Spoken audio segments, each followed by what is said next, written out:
What is up, y'all? It's your girl, Brand New, and honey, I am back in the building. This time, honey, I'm back to talk about Miss Kandi Burruss, honey. We know Kandi from Real Housewives of Atlanta and the group Escape. And they actually have a versus coming up this Sunday, I believe. They're going to be going up against my girls, SWV. And you know Miss Robinson, honey, is Team SWV.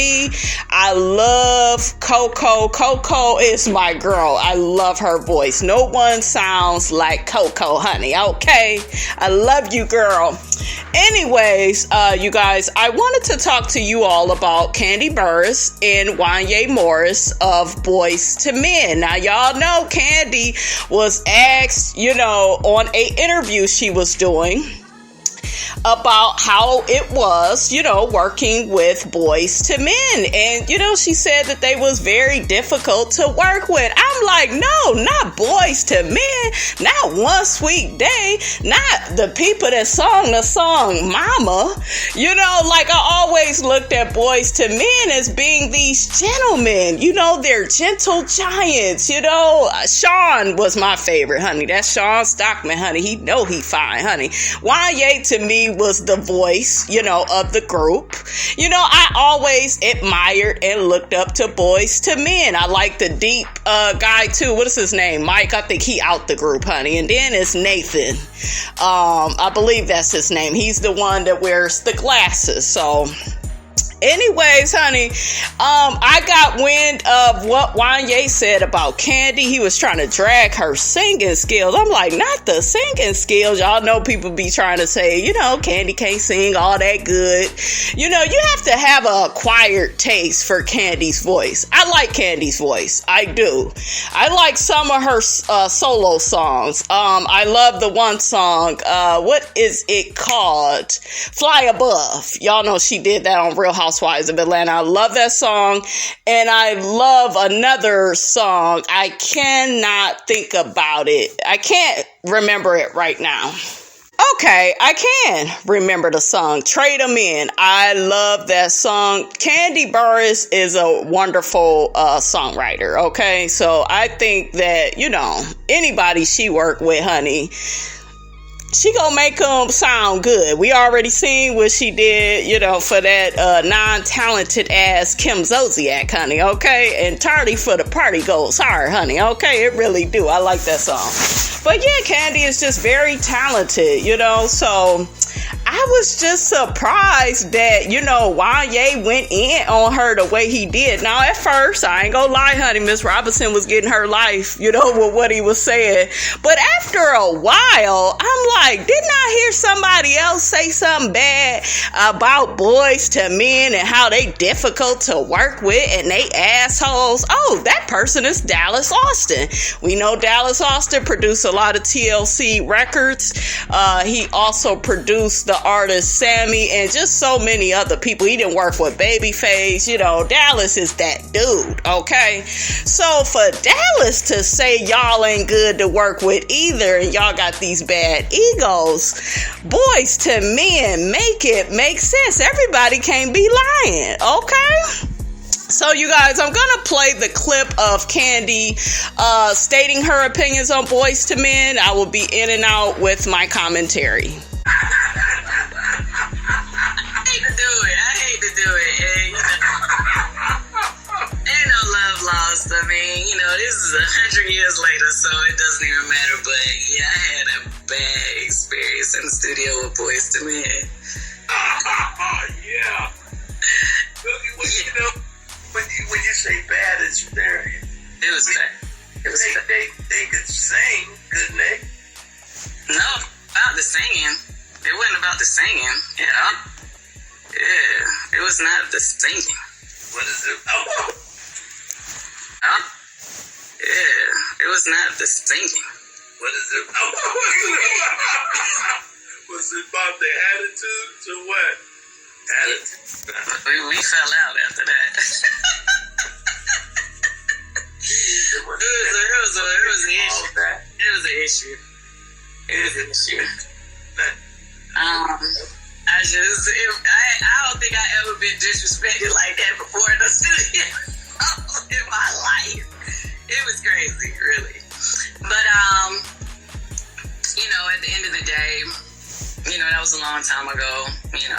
Clearly, we've moved past that or whatever. But it was kind of weird for me because, we were friends prior. Well, some of us, were cool. I mean, I didn't know everybody in the group, but I knew a few of them. We had hung out different times prior to being in the studio working together. So it was just kind of unexpected to me that working together would have that result. But it wasn't a good situation. Child, y'all heard what Kandi said, honey. She didn't see it for them boys, honey. Okay, I'm gonna call y'all boys, because y'all wasn't in that studio, honey, acting like men. Okay? Now, who do y'all believe? Y'all believe Kandi? I believe Kandi. Kandi comes off as being pretty humble. Y'all know I don't like her all like that on Real Housewives of Atlanta, but y'all know I respect her hustle and her business acumen. I don't feel like Kandi has a reason to lie. A lot of people is dragging Kandi on Twitter, on Facebook. Oh, you shouldn't have said that about them. She was asked a question. Hell, she answered it. She really could have said a lot worse, honey, okay? But let's check out what Mr. Wanya Morris has to say. Y'all know he is like the lead singer for Boyz II Men. So let's check out, honey, what his messy self got to say, honey. Hey, but Jada, man, I tell you, you are an amazing vocalist, and I'm going to definitely. She said y'all was the worst people to work with. That's what she said. Y'all attitudes were nasty to her and horrible to work with. Oh. So nasty and so rude, honey, okay? So nasty, honey. Okay, that's cool. That's not true. I'll tell the story if y'all want to hear it. But I'll tell you a little later. Yeah, we want to hear it. We want to hear it. You want to hear it, Jane? You want to hear the story, Jane? We want to hear the story. What's the tea? Okay, so she was Maybe working. we should go on TMZ with the story. So she was working. So she was working with. Now, really quickly, you guys, that is Wanya's wife that is chiming in the background. So if you hear him speaking, you go hear his messy ass wife, getting in the middle of all of this. And I don't feel like she has the right really to have an opinion. Yes, you are this man's wife. But, I mean, the truth is the truth, okay? If Kandi says these fools was difficult to work with, then I'm sure that's what it is, okay? You wasn't probably even with Wanya, when Kandi had her experience with them. So, girl, shut up. Shakespeare at the time was her man, you know what I mean?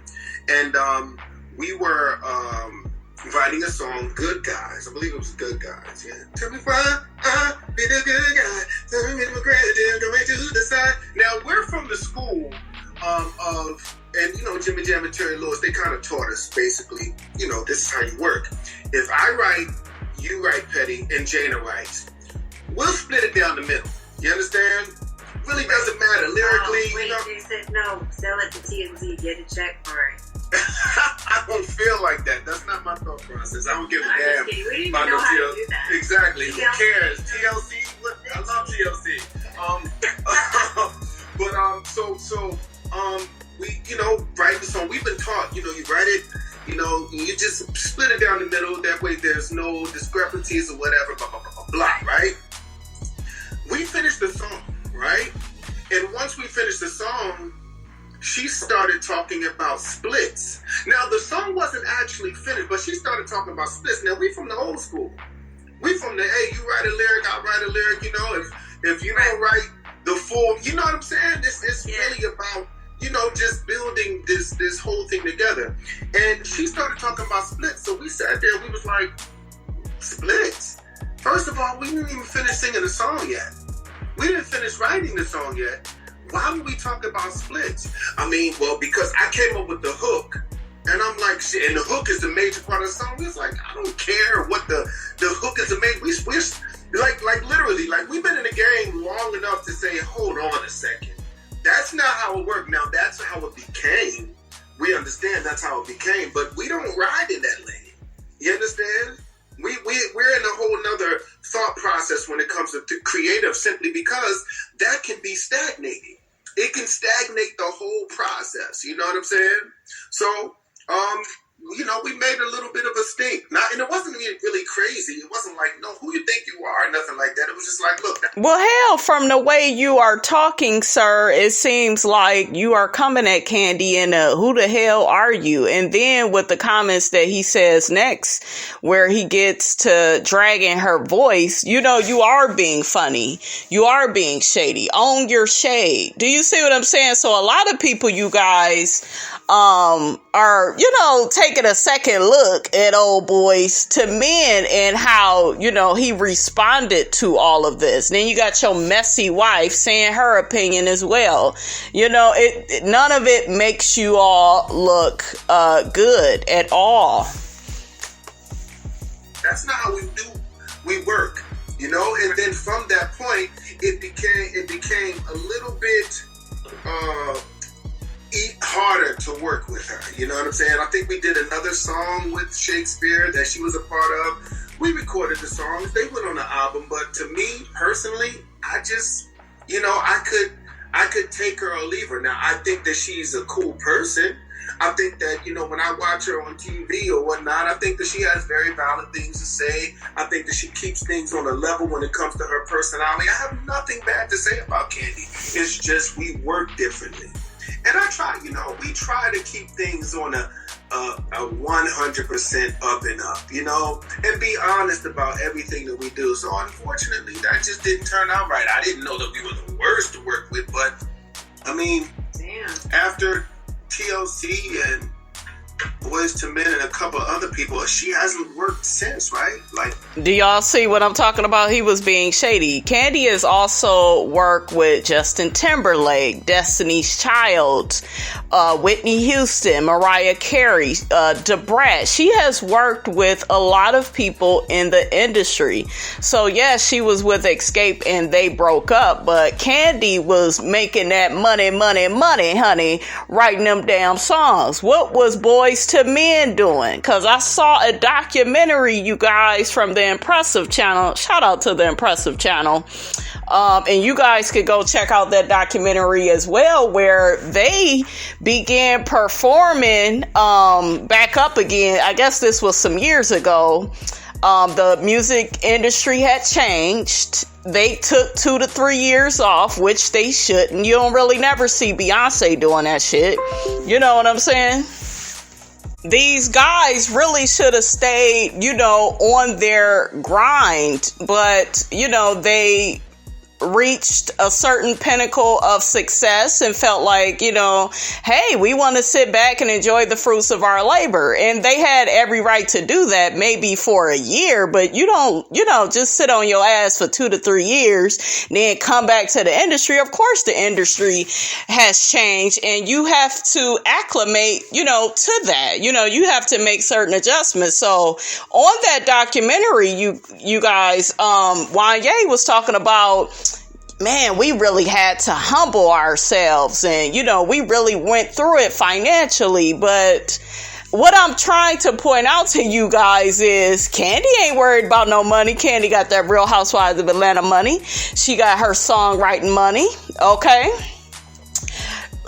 I'm, more or less with Kandi because I'm just looking at her portfolio. I'm looking at her resume, okay? And hers looking a little bit better than yours, sir. I'm just saying.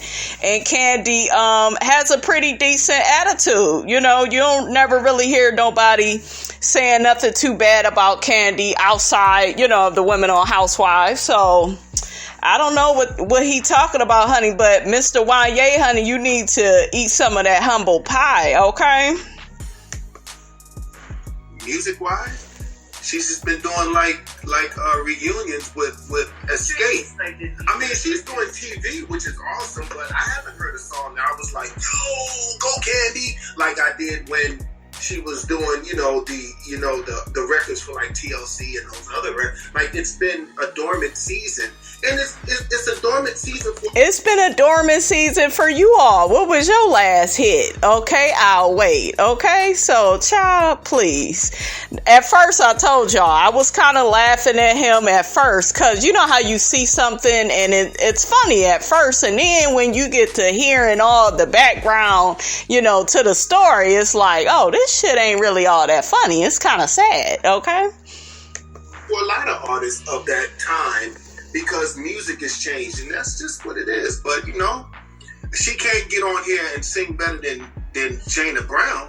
See, why are you comparing her to some girl we don't even know? I don't know her that well. Do you all know this person? Whoever it is, she's on the live with him. She can't get on here and sing better than Leah Monty. She can't get on here and sing better than X-Bria. Songbird Eye, she can't do that. Wanya Boys. That's just... Y'all hear his messy ass wife in the background? Child, please, Kandi ain't gotta sing no more. Okay? She ain't gotta sing. She got dildos. Damn House of Candy. What is it called? Bedroom Candy. Okay? These restaurants.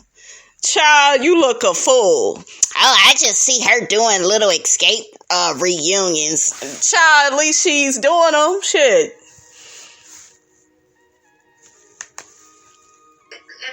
I'm just saying, it's just, but I respect her opinion. I respect what she says. And just like a song that we did a long time ago by Troy Taylor and Charles Farrar that didn't actually go on our album. The song was called Can't Be Liked by Everybody. Congratulations.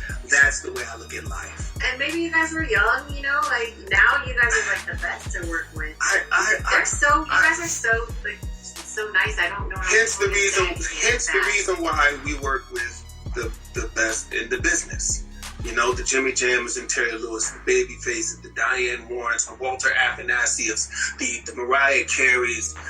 Now, really quickly, you guys, he's going on and on a damn tangent, but survey says, honey, you lying, Wanya. Yeah, you work with Babyface in Dallas, Austin, honey, but according to them, honey, you were an a-hole. You and your group members, okay? You know what I'm saying? The Brian McKnights. That's the caliber of artists and producer that we work with, simply because that's the caliber of artists that we relate to. Can't really relate to somebody that just wrote songs for Shakespeare, their man. Like, y'all hear that? He is so shady. He being so shady towards Kandi. Better put some respect on Kandi's name, Wanya. Shakespeare had another girlfriend. She probably could have wrote to the song. Hold up. Is he trying to call Kandi a hoe and say she was messing with Shakespeare? Child. Shakespeare did. But anyway, it's all good. She did good for that time, and I truly appreciate it. But now y'all know the story. So y'all can go back and say, or There you go. All right. Jana, how you feeling? Are you ready to rock? I have to say, Wanya, I'm sorry, but that was a read. That was a whole palm tree. Like, my soul is up with Sweet Baby Jesus after that. I'm sorry. After what? What I just said? After that read. I wouldn't call that a read. I just told the story. No, Wanya, you tore that ass apart. I love it. I'm sorry. Is that bad? Yes. I have to pay, I have to go into Sweet Baby Jesus. I'm just, the upper room. Now, really quickly, guys, I'm going to play what Dallas Austin had to say about Boyz II Men, honey, okay? I just noticed that on the second Boyz II Men album, you only produced one song. Was there a reason why you didn't continue to stick with them after having so much success on the first one? Yeah, it was actually. I didn't like them after that. When you come from that, when you're a producer, you stay in the studio and you don't really go out into the hype, and nobody blows your head up, and you don't come back later on. So by the time we were working on the second album, I remember I was sitting in the studio and they were going, man, I can't finish counting diamonds in my Rolex right now. And I was sitting there looking, what are they talking about? And then y'all hear that crap? The award show comes on and they go, oh, we got to let somebody win this year. Good thing we're not there. And I'm like, these guys are assholes, And they still assholes. At least one of them we know. So I'm in the studio working on them, and then they say, well, Gerald Busby calls me and says, well, the guys want to know if they can produce this album with you. I said, no way. Not interested. They do the first one with me, why should they do this one with me? You know, like, won't they just work on some other people's stuff? But I think for their project, they should always have the best people working on it. So he said, well, the guys really want to produce. I said, well, I'll tell you what. I'll do a song or two with them. And Tim and Bob, my producers, can do the rest with them. If they want to produce with somebody, let them produce with Tim and Bob. You know, and so Gerald Busby was like, okay, anything to get you back on this, because you got to repeat this project. You can't not be a part of the project. You know, because when you're in a project, you don't just produce it and write it. Also, you're giving your opinions and everything else to help it come together. And so that's how we ended up doing it. I did Thank You. I did some vibing with them. And even by the time we got through with Thank You, I was like ready to shoot everybody. It was just ridiculous how drastic of an ego change it was. And I was so happy to get out of this. And then check this out. So then during the same sessions, Babyface comes, right? And Joe Busby says, hey, Babyface is coming to the studio today. He wants to sing you guys another song.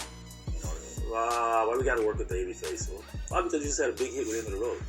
So, y'all hear that? Now, he was just on his live, honey, okay, telling the people, yeah, we work with Babyface, and you showed your ass for Babyface, okay? Why we gotta work with him? Now you're bragging about it 1 minute, but back then Dallas was, making it look like you thought you was too good to work with Babyface. Who the hell too good for Babyface? Okay, Babyface is responsible, honey, for some of the biggest acts in the 90s. The Face comes to the studio. He opens the laptop up. All of us are sitting around, and he starts singing I'll Make Love to You. He sings the whole song, right? He has the instrumental, but he's singing the whole song to us, right? After they finish, they go, Boyz II Men looks at him and goes, see, that's what we talking about. That's what we do. We don't need you. This is horrible. I'm like, uh-oh. So then Gerald Busby calls me back. He said, Dallas, how did it go with Babyface? I said, they just told him they don't need him, that they write the same kind of songs, and that song is horrible. He says, what? Put me on the speakerphone. Guys, I'm not asking you, I'm telling you. Do the song. Roll your sleeves up. Go to work right now. Click. And that song ended up being bigger than End of the Road. So they just got to that point where it was smelling itself so much that I from that point, I was like, I can't believe they turned into this, really.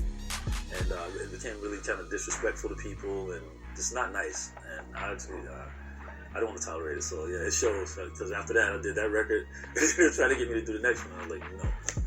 Y'all heard it from Dallas Austin, honey. That's why it really pays you guys to be humble, to have a positive attitude. Energy is everything, okay? It don't matter how talent can get you in the door. It's the same thing with looks. It could get you in the door, but at the end of the day, you got to treat people with respect or you can be blackballed. And that is what happened to Boyz II Men, honey, from what I seen in the documentary, okay? Now, honey, let's hear what the people got to say about how Boyz II Men, honey, showed they behinds, honey, for Babyface and for Kandi Burruss too. Let's just see, what everybody got to say, honey. One person says money doesn't change you. It only makes you more of what you already are. Yep, that is so true. That is so true. Another person says it was a privilege for anyone to work with Kenneth Babyface Edmonds in the 90s. He was the producer for anything R&B back then. Yes, honey, okay. And he also, I didn't know he had produced These Are the Times for Dru Hill. Y'all know Dru Hill, honey, is my favorite male group, honey. But yeah, I didn't even know he produced that. And I was like, man, that damn Babyface is a genius, honey, okay? Another person says they almost passed on one of the biggest songs in the world. Ego is the devil, SMH. Yeah, it is. Another person says, y'all be thinking because an artist gives nice interviews and smile for the camera and you tell and tell you how grateful they are. Meanwhile, behind closed doors, they are nothing they portray. Yeah, a lot of people are fake nice people, you guys. That's why I really pay attention to people, honey. I don't believe what people tell me about themselves. Another person says, I never knew Boyz II Men was acting like that. Well, they had to eat some humble pie later in life for sure. Hell yeah, they did. Okay, they had to sit that ass down, honey, because the people said not today and tomorrow don't look good either, honey, okay? Another person says, honey, so that explains why Boyz II Men hit stopped. They thought they could do what Babyface does. Their own productions didn't seem to work out as well. Yeah. Another person says, that's why they're not popping anymore. They burned a lot of bridges. SMH, honey. Yeah. And then, on top of that, the times are different. It just kind of seems like everybody is into hip hop, honey. Okay, like the R&B music, it ain't even R&B no more. It's R&B / hip hop, honey. Okay, so I don't know, honey. Okay. Another person says, as successful as Dallas is, he's still one of the most underrated, undervalued, and underappreciated producers. Dallas is definitely a super producer. Yes, he is. Dallas is always, honey, in demand, honey. Okay? Another person says, I remember the deep voice guy in the group. I think his name was Mike. He said in an interview that they pretty much kicked him out of the group because of his medical condition. And I also seen an interview where Wanya pretty much dogged Brandy out, saying he was just trying to smash SMH. Yeah, I forgot that they both they dated back in the day. I forgot all about that. And they did that Broken Hearted song. I really love that song, honey. Okay. Now the person says, so now Boyz II Men are going to want to come and tell their side of the story. I bet they are, honey. Well, the one tried to tell his side, honey, to the Kandi Burruss situation, honey. Okay, honey, let's see what some more people got to say about this with the situation with Kandi and Boyz II Men. One person says, see, this is what makes me mad about our sector of social media. Why they make it sound like Kandi was being nasty and shady. She stated her experience and left it at that. She didn't say they weren't talented or even bash their character. No, she didn't. She just said she had a bad experience and they fell out. End of story. I get irritated with people embellishing shit just so they can make it more drama-filled than it actually is. Yeah. Another person says Dallas Austin is one of the nicest guys, and he said Boyz II Men were horrible and their egos were out of control. He recalled the one time they were sitting and shining their Rolexes and not wanting to sing. I just played y'all that clip. Now the person says, so Kandi was about her business and they didn't like that. Got it. Next. Now the person says, well, Kandi must sing better than them. She won the Masked Singer. You need to take a seat. Another person says Wanya Morris was disrespectful towards Kandi. Yeah, he was. Like I told y'all before, at first, when you see the clip of what he said, it's funny, but then once you see the backstory and, these men are very, egotistical, they got nasty attitudes, they have a reputation where, folks don't want to deal with them, they don't want to work with them. Dallas, he seems really cool and laid back, so it's like, damn, you can't get along with him, you go be nasty and be arrogant. We saw how Wanya acted in the whole video. At first I only saw a little clip, but once I seen the whole thing and saw the wife chiming in, I was like, ooh, child, so nasty and so rude, honey. Okay, but let's see what the people got to say, honey. I could do a few more comments, just a few. Okay, another person says, Now, this person is trying to say Wanya was not disrespectful towards Kandi. The person says, Wanya spoke his point of view, but I wouldn't call it facts, reducing this woman to being someone's girlfriend instead of the great songwriter she is. Oh, they're actually pointing out, you know, how nasty he was about that. See, he didn't have to say all of that. He should have just kept it neutral and on the topic, which is, you know, just address what Kandi is talking about. Why you gotta talk about her being somebody's girlfriend? Now, we done heard, honey, from the people on the streets, honey, that Kandi got around back in the day, but that is her own business, and Kandi don't, you know, let nothing affect her money, so she all right with me, honey, okay? The person goes on to say, in his own words, my interpretation is that she wanted to get paid for her full services and he didn't like that. No, he didn't like that. He comes off as being sexist and misogynistic. She probably could have said more about them, but didn't. He sounds disrespectful even till this day. Yeah, he's very nasty, and he has a yes man for a wife. You know, she's sitting up here. I don't think I played it on the video, you guys, but she was saying, well, yeah, I should get at Kandi and like try to confront her. Girl, you just being messy, and it's not even that serious. Child. But yeah, honey, that's all Miss Robinson got for y'all. Y'all get down in the comments and let me know what you think about all of this, honey, between Kandi Burruss, Wanya Morris, and Dallas Austin, honey. I found it to be very interesting. Like I keep telling y'all, you gotta watch, you know, how you treat people, because you could, you know, burn bridges, honey, and then people don't want to be bothered with you, honey, okay? Don't forget, you guys, to like, comment, and subscribe. I am your girl, brand new, and I will check you guys out in the next video.